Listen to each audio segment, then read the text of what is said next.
Group 4 2025 நடந்த maths question. First question, P and Q can do a piece of work in 20 days and 40 days respectively.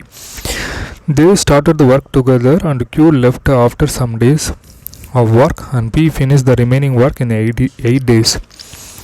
After how many days from the start did Q leave? அதாவது P மற்றும் Q ஆகியோர் ஒரு வேலையை முறையே 20 மற்றும் 40 நாட்களில் முடிப்பர். அவர்கள் இருவரும் ஒன்றாக சேர்ந்து வேலையை தொடங்கினர். சில நாட்கள் வேலை செய்த பிறகு Q என்பவர் சென்று விடுகிறார். மீதமுள்ள வேலையை P என்பவர் 8 நாட்களில் முடிக்கிறார் எனில் தொடங்கியதிலிருந்து எத்தனை நாட்களுக்கு பிறகு Q வேலையை விட்டு சென்றார்? ஓகே, அதாவது இங்கே என்ன கொடுத்துருக்காங்க அப்படின்னா, P மற்றும் Q உடைய திறன் கொடுத்துருக்காங்க. அதாவது P 20 நாளில் முடிச்சிருவார், Q 40 நாளில் ஒரு வேலையை முடிச்சிடுவான்னு சொல்லியிருக்காங்க. ஸோ இப்போ இருவரும் சேர்ந்து ஒர்க்கை ஸ்டார்ட் பண்ணுறாங்க. கொஞ்சம் நாளைக்கு அப்புறம் Q வெளியில் போயிடுறாரு. இப்போ மீதி வேலையை P 8 நாளில் முடிக்கிறாரு. ஸோ இந்த Q எத்தனை நாட்கள் Pயுடன் சேர்ந்து வேலை செய்தார் அப்படிங்கிறதான் கொஷின். ஸோ இந்த Q எத்தனை நாட்கள் Pயுடன் சேர்ந்து வேலை செய்தார் அப்படிங்கிறதான் கொஷின். அப்படி இல்லைனா P மற்றும் Q சேர்ந்து செய்த வேலை நாட்கள் எவ்வளவு அப்படிங்கிறதான் கொஷின். ஓகே, ஃபஸ்ட்டு நம்ம என்ன பண்ணணும் அப்படின்னா, ஃபஸ்ட்டு எல்சிஎம் எடுக்கணும். 20க்கும் 40க்கும் எல்சிஎம் எடுத்தால் 40. அப்போ மொத்த ஒர்க்கு 40 அப்படிங்கிறது கண்டுபிடிச்சாச்சு. ஸோ மொத்த ஒர்க்குங்கிறது 40.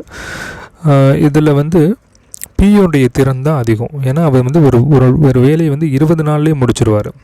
அப்போது அந்த 40 ஒர்க்குக்கு அவர் 2 பங்கு திறன் எஃபிஷியன்சி போடுவார். Q திறன் குறைவு. அவர் பார்த்திங்கன்னா இந்த 40 நாள் வேலைக்கு அவர் 1 பங்கு திறன் தான் எஃபிஷியன்ட் கொடுக்க முடியும். ஏன்னா அவர் ஒரு வேலையை 40 நாளில் தான் முடிக்க முடியும். அப்போ 40 ஒர்க்குக்கு 1 பங்கு திறன் எஃபிஷியன்சி தான் கொடுக்க முடியும். ஸோ ஸ்டார்டிங்கில் பார்த்திங்கன்னா P + Qங்கிறது 2 பேரும் ஒர்க்கிங் டுகெதர், 2 பேரும் சேர்ந்து வேலை செஞ்சுருக்காங்க. அப்போ ரிமைனிங் ஒர்க்கு அதாவது Q கொஞ்ச நாளில் வெளியில் போயிடுறாரு. அப்போ ரிமைனிங் ஒர்க் P 8 நாளில் முடிச்சிடறாரு. ஸோ இப்போ இந்த 8 நாள் இருக்குல்ல, இந்த Pயோடு 8 நாள் வேலை பார்த்துருக்குறாரா, அவருடைய எத்தனை பங்கு எஃபர்ட் போட்டிருப்பார் அப்படின்னு பார்த்தா 2. அப்போ 16 பங்கு வேலையை அவர் முடிச்சிருப்பார். ஸோ P 8 நாள் வேலை பார்த்து அவருடைய திறன் 2 பங்குங்கிறனால 16 பங்கு வேலையை கம்ப்ளீட் பண்ணியிருப்பார். அப்போ மொத்தம் 40 வேலையில் இந்த 16 மைனஸ் பண்ணால் 40 - 16 மைனஸ் பண்ணால் 24. இந்த ரிமைனிங் ஒர்க்கு தான் 2 பேரும் சேர்ந்து செஞ்சுருக்காங்க. Pயும் Qவும் 2 பேரும் சேர்ந்து செஞ்சுருக்காங்க. அது எப்படி சால்வ் பண்ணுறது பார்க்கலாம். ஸோ இந்த ரிமைனிங்கில் உள்ள 24 வேலையை தான் 2 பங்கு திறனுடைய Pயும் 1 பங்கு திறனுடைய Qவும் சேர்ந்து செஞ்சுருக்காங்க. ஸோ டோட்டல் திறன் எவ்வளோ அப்படின்னு பார்த்தா, டோட்டல் திறன் 3. ஏன்னா இது 2 பங்கு, இது 1 பங்குல, அப்போ 2 பேர் சேர்ந்து 3 பங்கு திறன் போட்டிருப்பாங்க. அப்போ ரிமைனிங் 24/3, அதாவது ரிமைனிங் இருக்கிற ஒர்க்கு டிவைடட் பை 3 போட்டோன்னா 8 நாள்.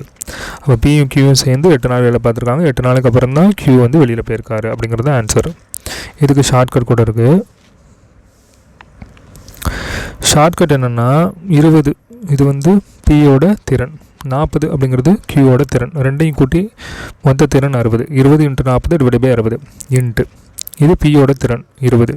8 நாள் வேலை பார்த்துருக்குறாரா, அந்த 8 போக மீதி 12 மேலே பட்டாச்சு. இது எல்லாத்தையும் சிம்பிளிஃபை பண்ணால் ஆன்சர் 8ன்னு வரும். சரியா? ஸோ இந்த 12ங்கிறது 20 நாள் அதனுடைய திறன் மைனஸ் Pயோட 8 நாள் செஞ்ச வேலை, Pயோட திறன் மைனஸ் P 8 நாள் செஞ்ச வேலை, ரெண்டையும் மைனஸ் பண்ணி தான் 12. இதை சிம்பிளிஃபை பண்ணால் ஆன்சர் 8ன்னு வந்துடும். இதுதான் ஷார்ட்கட்.